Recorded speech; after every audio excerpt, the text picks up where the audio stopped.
এখানে মহিলারা বেশি চাষবাস করে এই কারণে, বন্যার কারণে, এই নলবলক্ত পানি আসার কারণে তখন তো মানুষ সব দুর্বল হয়ে যাওয়ার কারণে স্বামীরা হয়তো ভাতায় থাকে, কেউ সাগরে থাকে। এখন আমাদের হলো সংসারে উন্নতি করার জন্যই আমাদের মহিলাদেরও স্বামীর পাশাপাশি সহযোগিতা করার জন্য আমরা এই খেতে চাষবাস করি।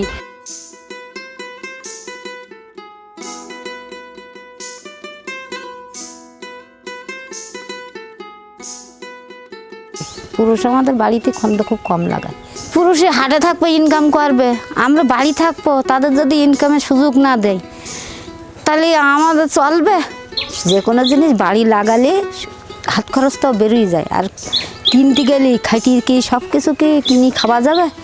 যতটা লাগাই পারা যাবে কতটা। এখন আমার এবছর ধরেন প্রায় শাকসবজি দেয়, আর এই বেগুন, আলু, অনেক রকম আমার এখন কুমড়ো, বরবটি, ঢেঁড়স সব মাথা দিছি।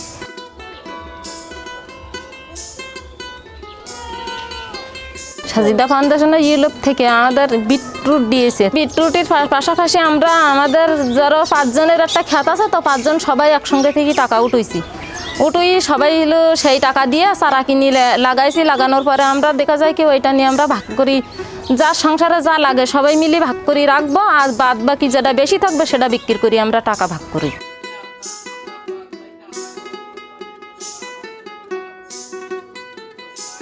বিটকপির সাথে আমরা যে শাকসবজি লাগাইছি ওটাও আমাদের লাভ, ধরেন খাওয়াও চলে, বিক্রিও চলে, কিন্তু সেটা তো সময় মতন না লাগালে তো বিক্রি করা যায় না।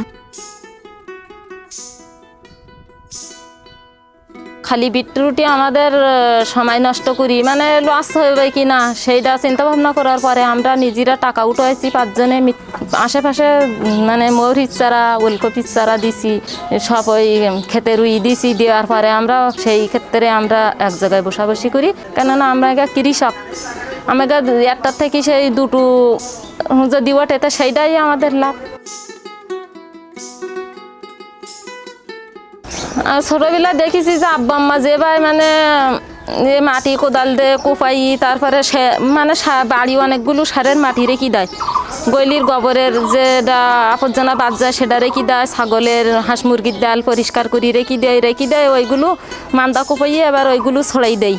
স্বামীর বাড়ি আসার পরে মানে শ্বশুর শাশুড়ি যে ভাই সাথে করে নিয়ে বলে যে এই ভাই এখন এইটা লাগাইতে হবে, তখন ওইটা লাগাইতে হবে, তারা যে ভাই করে সেই ভাই তাদের পিছন করি। এখন অভিজ্ঞতা হয়ে গেছে, এখন সেই ভাই করি।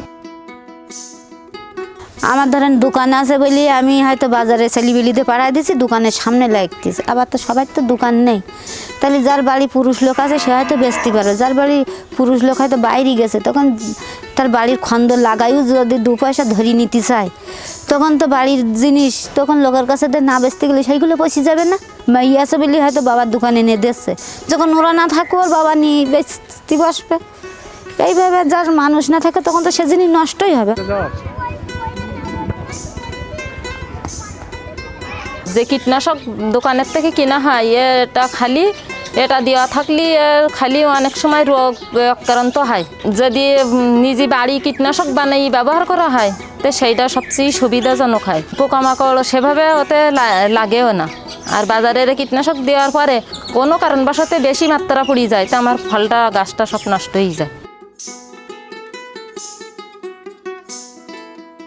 শুধু টাকা পয়সা হলেই তো আর কাজ হয় না, এসবগুলো তো দরকার হয়। দেখা যায় কি টাকা দিয়ে আমি চারা কিনলাম, আমি রোয়ার পরে আমার সেগুলোর পরে ঔষধ লাগবে, সার লাগবে, সেইগুলো যদি আমি বাইরের থেকে কোনো প্রশিক্ষণ নিতে পারি সেই ক্ষেত্রে আমাদের দ্বারা সম্ভব যে আমরা আরও এসে কি ভালো উন্নতি করব।